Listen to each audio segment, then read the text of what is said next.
Here's a method for beginners that's extremely effective and makes it easy to get rich. Once you master it, it's common to walk away with around 200,000 yuan. There are a lot of details, so I'll explain everything thoroughly. Make sure you watch until the end. If you mess up any part of it, your success rate could drop from 99% to just 60%. First, if you respawn at stable position 1, that's the spot where there's a boat right in front of you after you revive, immediately look to your left. Don't search the stuff on the boat, just keep moving forward and head straight to the stable warehouse. If you hear any noise coming from the stable, that means there's an NPC. Just take it out. There are two scenarios here. One is when NPCs spawn like this, and the other is when no NPC spawn. If NPCs spawn like this, just take them out and then go grab the safe. After you loot the safe, you don't need to close it, just head straight to the stable warehouse. If there are no NPCs, then after you loot the safe, just close it. Remember to always put the item in the first slot. If the first slot is empty, people will know the safe has already been looted and someone has been here. The supply crate on the first floor can drop 2 big gold items. If possible, try to loot it first before going for the safe. Normally, if you don't take anything from the safe, you don't need to close it. But since there are NPC loot boxes downstairs, it means someone has already been here, so you don't need to close the safe. No matter if you get anything from the safe or not, after looting it, just jump from the balcony window to the stable window. Here, I also heard gunshots coming from position 1, which means someone is about to arrive, so I pop a painkiller and leave right away. The return from the stable warehouse is pretty high. Normally, we open the warehouse, loot it, and then go camp for other players. But since I heard gunshots here, it means they're coming soon, so I just camp right away. After opening the warehouse door, go straight to the right. If you see the corner ahead is clear, just crouch in that corner. If you get stuck against the wall, you can take a step to the left so your gun doesn't get blocked. You have to remember, when you're crouched here, people outside can't see you because it's dark looking in from the outside, and there's a wall behind you blocking you, so there's no need to panic. Why don't we pick up the stuff outside? That's because picking up items makes noise, and if you hear footsteps, you can't tell if it's a real player or not. But if you hear the sound of a box being opened, then you can be 100% sure it's a real player.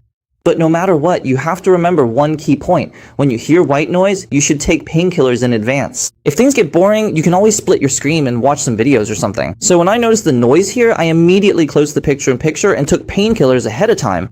This strategy takes advantage of the high return rate at the stable warehouse, which attracts a lot of fully geared players. Generally, their gear's worth around 100,000. Since we got here early and closed the door, from their perspective, it looks like the lock hasn't been picked yet. So when they see it, they'll just come straight over to unlock it. And you don't have to worry about them being super geared or coming in big groups, because if someone is running 5 or 6 sets, they usually won't bother with the stable warehouse. The people attracted to the stable warehouse usually have gear worth less than 300,000.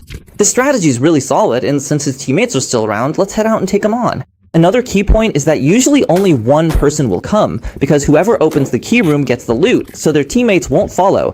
Basically, you can easily take down at least one person. Here, I was also kiting them for a bit. This footage is from a long time ago. Our main focus is explaining this strategy, so don't worry about the gameplay or anything like that. You don't need to pay attention to it. He got here and took out his teammate because they had gotten into a fight with another squad. Then I checked out where the gunshots were coming from and noticed there was a loot box here, so we should keep an eye on it. Their team has completely finished fighting, and they're definitely going to come over to loot the box, so we just need to wait patiently. I was aiming for a long time and suddenly heard the sound of a smoke grenade. This direction is where the loot box we just revealed is, so just move straight in and shoot through the smoke to take him out. When shooting through the smoke, just aim roughly at the location of the box, because usually when people loot, they don't go more than 5 meters from the box, so just spray left and right a bit. That pop sound just now was a headshot. Luck was on our side this round. There are 6 loot boxes here. If it's just one round, that doesn't really prove anything. Let's look at the second round. We'll be showing 3 rounds of footage here. If you spawn and see a blue boat in front of you and a yellow toolbox in the lower left corner, then that's stable position 1. This is a special situation. We've got a full squad of guys spawning here. Here, I chose to rush in hard and just take out the whole squad face to face. Normally, you shouldn't take on a full squad like this. It's really easy to get taken out. Plus, the time you spend fighting the squad gives others a chance to close in on you. And that's exactly what happened to me here. Even though I finished off the squad as fast as I could, before I even had a chance to loot the boxes, the enemy team showed up. After they threw more than a dozen grenades at me, I ended up getting taken out too. So if a full squad spawns or something like that, you shouldn't use this strategy anymore. It just won't work. There's a high chance you'll end up like me. They rush you, you might take one down, but that's it.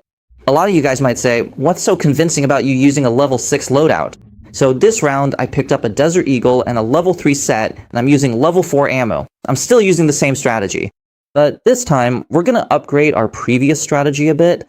collect the level 5 gear, then close it back up. And to save time, you can take a painkiller while you're looting the level 5 area.